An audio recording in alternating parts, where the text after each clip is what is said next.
اگلا سوال یہ ہے کہ جی آپ اہل سنت کے علماء میں اکثر یہ بیان کرتے ہیں کہ سیدنا امام حسین علیہ السلام نے کربلا میں 3 شرطیں رکھی تھی. کیا یہ موقف واقعی درست ہے؟ اور اسے مفتی سے لے کے نا عام مولوی تک بھی اسے نا ضرور بیان کرتے ہیں. یہاں تک کہ ایک اہل حدیث عالم نے یہ الفاظ بھی بیان کیے کہ کوئی مائی کا لال یہ ثابت کرے کہ حسین شام کے روٹ پہ کیوں چڑھے. ہاں جی اور یہ جو ان کا طریقہ واردات ہے نا، یہ جو روٹ شوٹ والا ہے نا، سارا یہ محمود احمد عباسی جو منکرین حدیث جو امام بخاری کو گدھا کہا کرتا تھا نعوذ باللہ، یہ اس نے یہ سارے نقشے بنائے ہوئے ہیں. ان کے نقشے تو ہم نے بہت عرصہ پہلے ہی ٹھپ کر دیے ہیں. میں دوبارہ ان ڈیٹیلز میں نہیں پڑھتا. میں صرف یہ جو آپ نے اسپیسیفکلی سوال کیا نا سیدنا حسین ابن علی کے حوالے سے 3 شرائط والا، اس کے اوپر بتا دوں کہ ان کو کہیں کہ وہ چھوڑا وہ کریں جو سنبھالی بھی جائے. اگر حضرت حسین علیہ السلام راضی تھے 3 میں سے ایک شرط کے اوپر، تو سر اس سے بڑی تو کوئی خوش نصیبی نہیں تھی آل امیہ کی، کیونکہ حضرت حسین کو بیعت کروانے کے اوپر ہی کوششیں ہو رہی تھی نا.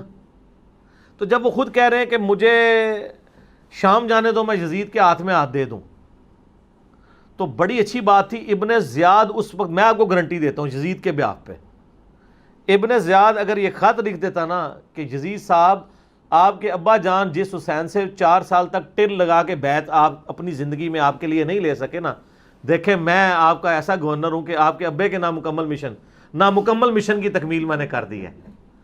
تو یقین کریں اس سے 2-4 اور صوبوں کی گورنری مل جانی تھی. یہ اتنی بڑی کہانی تھی. تو کہانی میں آپ دیکھا کریں کہ لوگ سمجھدار لوگ بھی ہیں جو چور کی لنگوٹی بھی پکڑ لیتے ہیں. یہاں تو آپ نے لنگوٹا ہی بہت بڑا چھوڑ دیا ہے. پہلی انہوں نے شرط لکھی کہ جو مجھے میں ہاتھ میں ہاتھ دوں، اگر وہاں نہیں جانے دیتے مجھے مدینہ شریف واپس جانے دو. وہ بھی بہت اچھا تھا. بھائی نعمان ابن بشیر کو رضی اللہ تعالیٰ عنہ کوفی کی گورنری سے یزید نے کیوں اٹھایا تھا؟ کیونکہ اس کو پتہ چلا تھا کہ حضرت حسین ابن علی کو سلمان ابن سرد صحابی نے بلایا یہاں پہ، اور نعمان ابن بشیر حضرت حسین کا بڑا احترام کرتے تھے. وہ صحابی تھے، اگرچہ وہ حضرت معاویہ کی پارٹی میں تھے لیکن اہل بیت کا بھی احترام کرتے تھے. تو اس کو پتہ تھا کہ اگر ان کے ہوتے ہوئے حضرت حسین آ گئے تو یہ تو مطلب میرے کہنے پہ ان کے ساتھ سخت رویہ نہیں کرے گا. اسی لیے اس کو اٹھا کے ابن زیاد کو گورنر بنایا گیا تھا نا. ٹھیک ہے نا، کہ حضرت حسین کو ٹیکل کرنا ہے. تو اس سے تو اچھی بڑا بات تھی کہ حسین واپس ہی چلا جاتا.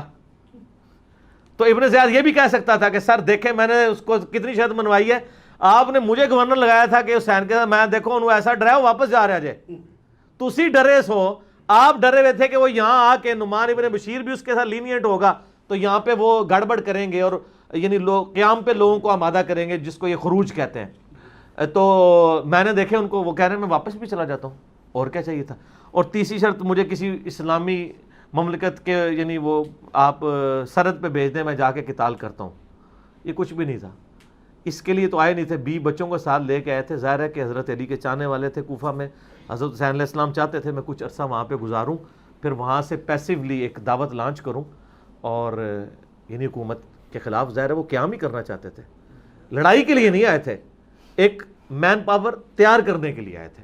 لڑائی کے لیے آتے تو وہ میدان جنگ والا ان کے ساتھ معاملات ہوتے. وہ تو بلکہ ان کے پاس جو آتے بھی تھے وہ کہتے تھے میں ایک مشکل راہ پہ جا رہا ہوں، دیکھ لو اگر تم نے چلنا ہے تو چلو، اور ادروائز پھر تم ابھی علیحدہ ہو جاؤ.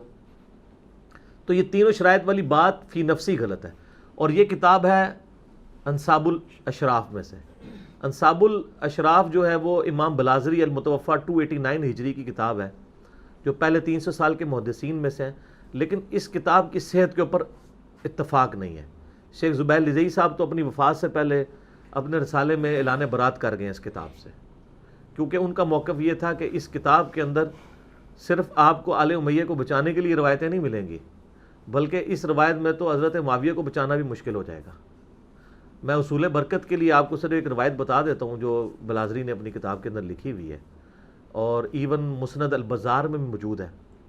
ٹھیک ہے، کہ نبی علیہ السلام نے فرمایا، ایک صحابی کہتے ہیں کہ نبی علیہ السلام کے سامنے سے ایک اونٹ گزر رہا تھا، تو نبی علیہ السلام نے فرمایا اس اونٹ پر بیٹھے ہوئے پہ بھی لعنت، اس کے ہانکنے والے پہ بھی لعنت، اور اس کی مہار پکڑنے والے پہ بھی لعنت. ٹھیک ہے، اب مسند البزار میں ان تینوں کے نام نہیں، بس اتنی روایت لکھی ہے. اور یہ روایت مجمع الزوائد میں امام حیثمی ابن حجر اسقلانی کے استاد نے بھی لکھی ہے. میں ان اماموں سے پوچھتا ہوں یہ آپ نے دین کی کون سی خدمت کی ہے یہ روایت لکھ کے، کہ آپ کتاب روایت یہ لکھ رہے ہیں کہ اونٹ پہ بیٹھے ہوئے پہ بھی لعنت، ہانکنے والے پہ بھی لعنت، اور اس کی مہار پکڑنے والے پہ بھی لعنت، اور حدیث ختم. بتائیں نا کون ہے وہ بندہ. تو چھوڑ، تو بلازری نے بتا دیا نا کون ہے. ٹھیک ہے، تو ہم کوڈ ورڈ میں آپ کو بتا دیتے ہیں. وہ اونٹ کے اوپر امیر شام کے والد محترم بیٹھے ہوئے تھے، اور اونٹ کو ہانکنے والے جو ہیں وہ امیر شام خود تھے، اور مہار پکڑنے والے امیر شام کے ایک بھائی تھے. تو یہ بلازری نے لکھا ہے، تو آپ ٹھیک لے لیں بلازری سے. یہ اور بھی بہت کچھ لکھا ہے اس نے. تو شیخ زبیر صاحب جو ہے نا پھر اس لیے کہتے تھے کہ اگر بلازری کی کتاب انصاب الاشراف سے اس طرح روایتیں لینا شروع کر دیں گے نا ہم، تو ہمیں پھر ابھی تک تو ہم کا دفاع صحابیت کی وجہ سے کر رہے ہیں، پھر معاملات کچھ اور نکلنے شروع ہو جائیں گے. ٹھیک ہے نا. تو وہ جو ایک رافضی بیٹھا ہوا ہے امریکہ کے اندر، کیا نام ہے اس کا؟ نہیں وہ نہیں، حسن اللہ یاری. ہاں، تو اس کی آپ ذرا ویڈیوز دیکھیں نا، وہ یہی ساری روایتیں بلازری سے ہی لا کے دکھا رہا ہے نا، اور وہ اہل سنت کے ائمہ کا مذاق اڑا رہا ہے نا. مجھے لوگ کہتے ہیں حسن اللہ یاری کو جواب دو، میں کیا جواب دوں اس کو؟ ٹھیک ہے، میں جواب دوں گا تو آپ میرے پر 295C لگائیں گے. آپ لوگ جواب دیں نا. لوگوں سے لاکھوں روپے چندہ آپ لوگ لیتے ہیں، ٹھیک ہے جی، دین کی خدمت کے نام کے اوپر پوری قوم کو آپ نے آگے لگایا ہوا ہے. تو جب آپ کے اوپر اہل سنت کے منہج پہ کوئی حملہ ہوتا ہے تو مجھے کہتے ہیں آپ جواب دیں. جواب بھی آپ دیں نا، بتائیں آ کے.